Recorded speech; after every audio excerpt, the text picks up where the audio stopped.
안녕하세요 여러분, 쑥삭TV의 교정과 전문의 조병주입니다.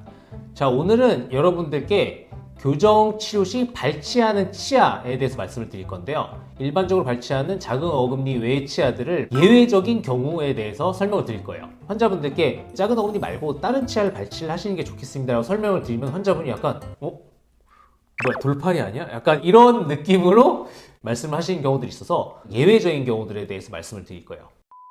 이 발치를 하는 경우는 아시다시피 덧니가 심해서 공간이 부족하거나 아니면 입을 많이 넣어야 되는 경우가 되겠죠. 일단 대략적인 비율을 먼저 말씀을 드릴게요. 교정 치료를 하는 환자분들의 경우에 저희 병원의 데이터를 기준으로 봤을 때 절반 정도는 발치를 하시고 약 절반 정도를 발치를 안 하신다고 보시면 되겠어요. 발치하시는 분들 중에 어떤 치아를 발치를 하느냐, 대략적으로 70% 정도는 위아래 제1소구치라고 하는 송곳니 바로 뒤쪽에 있는 작은 어금니를 발치를 하는 게 대부분이라고 보시면 되겠어요. 그 다음은 어떤 분들이 많으시냐면은 이제 위에만 작은 어금니를 발치를 하는 경우예요. 자, 위에 턱뼈 자체가 아래 턱뼈보다 많이 커서 예전에 말씀드린 2급 부정교합이라고 할 수 있는데요. 이런 경우에는 위에 니만을 발치를 해서 아래 니랑 교합을 맞추는 경우들이 있어요. 반대로 그러면은 주걱턱이 심한 경우에 하악만 발치를 하는 경우는 없느냐? 위에만 발치를 하는 경우보다는 좀 드문 편이라고 볼 수 있겠어요.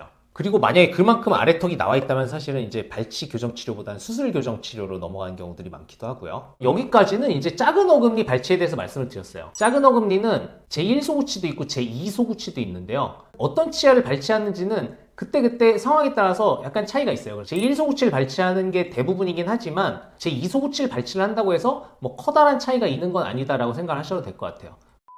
이제부터가 예외적인 경우라고 볼 수가 있는데요. 가장 대표적으로 어떤 게 있느냐, 그 치아가 너무 충치가 심해서 사용을 할 수 없을 정도가 된다거나 아니면은 사용을 한다고 해도 몇 년 못 갈 것 같다라는 판단이 든다면은 제1대구치나 제2대구치는 일반적으로 잘 발치를 하진 않지만 굳이 작은 어금니를 발치를 하지 않고서 큰 어금니를 발치를 해서 치료를 하는 경우들도 있어요.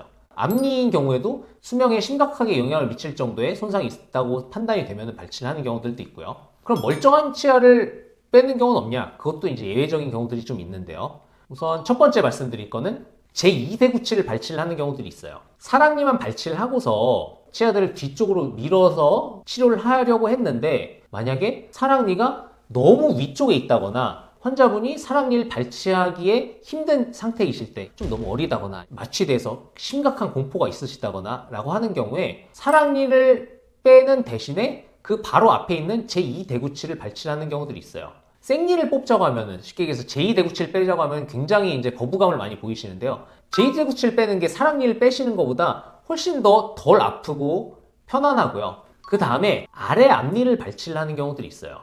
청소년들보다는 성인 그리고 노년층에서 더 많은데요. 이가 물리는 걸 정상적인 교합을 만들 수 있다라고 판단이 되면은 아래 앞니를 발치를 하는 것도 굉장히 좋은 선택이 되는 경우들이 있어요. 왜냐하면 치료 기간이 일단은 굉장히 짧고요. 전체적인 발치의 개수를 줄일 수 있기 때문이죠. 환자분 진단을 정확하게 하고 선택을 잘 한다면 굉장히 좋은 치료법이 될 수가 있어요.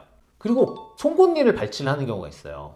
상악 송곳니를 발치를 하는 경우들이 몇 케이스가 있었는데요. 송곳니가 작은 어금니랑 자리가 바뀌어 있는 경우들이 있어요. 아니면 송곳니가 매복이 잘 되거든요. 정상적으로 맹추를 못하고서 뼈 속에 묻혀 있는 경우인데요. 환자분과 상의 후에 발치를 하는 경우도 드물게 있다는 점 말씀을 드리고요. 마지막으로 위에 앞니를 발치하는 경우. 사실 가운데 있는 앞니를 발치를 하는 경우는 저는 지금까지 본 적은 없는 것 같고요. 물론 치아가 너무 썩어 있지 않은 경우에 한해서요. 옆에 치아를 발치를 하는 경우는 있었어요. 한쪽이 측절치가 결손이 되어 있고 반대쪽엔 측절치가 있는데 굉장히 치아가 작은, 소위 말하는 이제 외소치인 경우였는데요. 그런 경우에는 반대쪽에 앞니 옆에 송곳니가 오게 되기 때문에 차라리 외소치를 발치를 하고 송곳니를 대칭으로 위치를 시키는 게 더 바람직하다라고 판단이 돼서 그렇게 했던 경우가 있긴 했어요. 하지만 역시나 이것도 굉장히 예외적인 경우라고 볼 수가 있겠죠. 작은 어금니 외에 다른 치아들을 발치하는 예외적인 경우에 대해서 설명을 드렸는데요. 다시 한번 정리를 해드리자면은 우선 첫 번째, 가장 흔한 치료는 위아래 좌우 총 4개의 작은 어금니를 발치를 하는 케이스라고 보시면 되겠고, 제2소구치를 발치를 하는 경우보다는 제1소구치, 송곳니 바로 뒤쪽에 있는 작은 어금니를 발치를 하는 경우가 더 많다는 거. 그리고 그 다음으로 흔한 거는 한쪽만, 위에 작은 어금니 2개를 발치를 한다든지, 그거보다는 조금 더 드물지만 아래만 작은 어금니 2개를 발치를 하는 편악 소구치 발치 치료가 있겠고요. 그 다음으로는 사랑니를 발치를 하는 대신에 제2대구치를 발치를 해서 치료를 하는 발치지만 약간 비발치 치료 같은 결과를 만드는 그런 경우가 있고, 그 다음으로 조금 더 이제 드문 경우들로는 아래 앞니 쪽만 공간이 심하게 부족해서 이가 틀어진 경우에 아래 앞니만 발치를 하는 경우가 있을 수 있겠고요.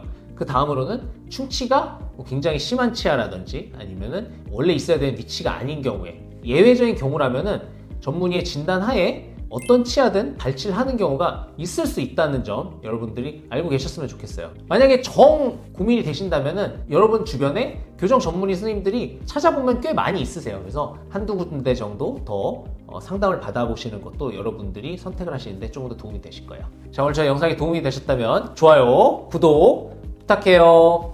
안녕.